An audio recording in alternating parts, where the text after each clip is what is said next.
lumalabas ang permit natin? This week. Baka Friday, sabihin natin Friday. Friday next week. Kaya nga.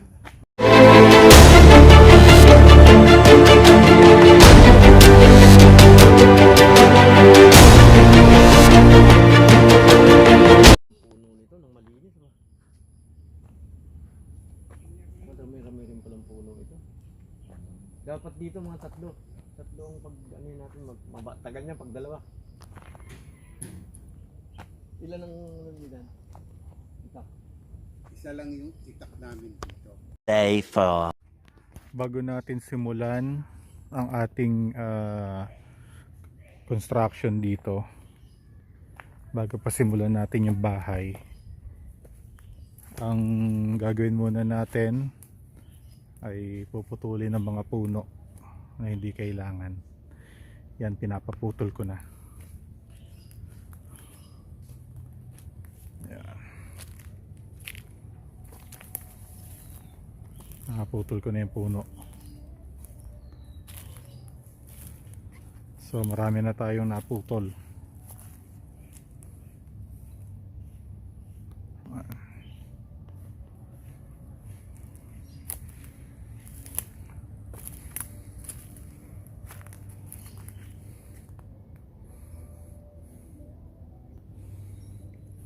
Tatamaan kasi ng ano yan, ng bahay.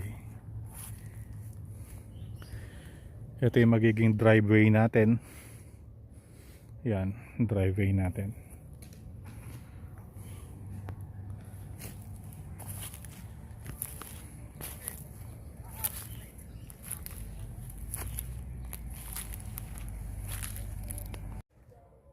So ito yung gagawin nating dito tayo magtatayo ng bahay diyan sa lugar na yan. So pinapalinis muna natin para makita natin yung pinaka area, no?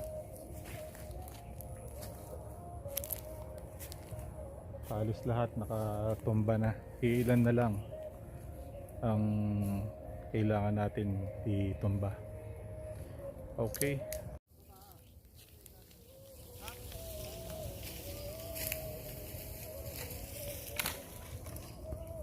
Ibubuwal natin yung punong yung ipil-ipil. Yan.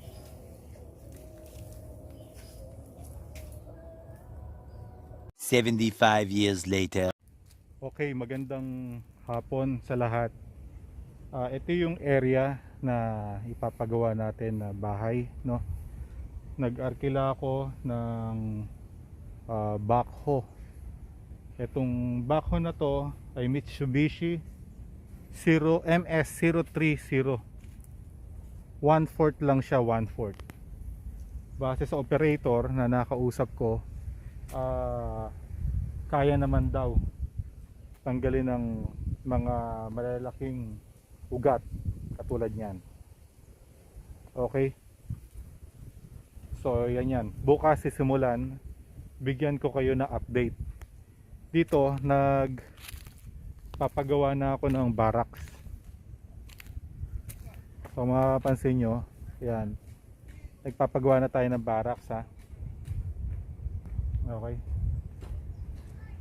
So ito yung backhoe na 1/4. Base sa operator, sa may-ari,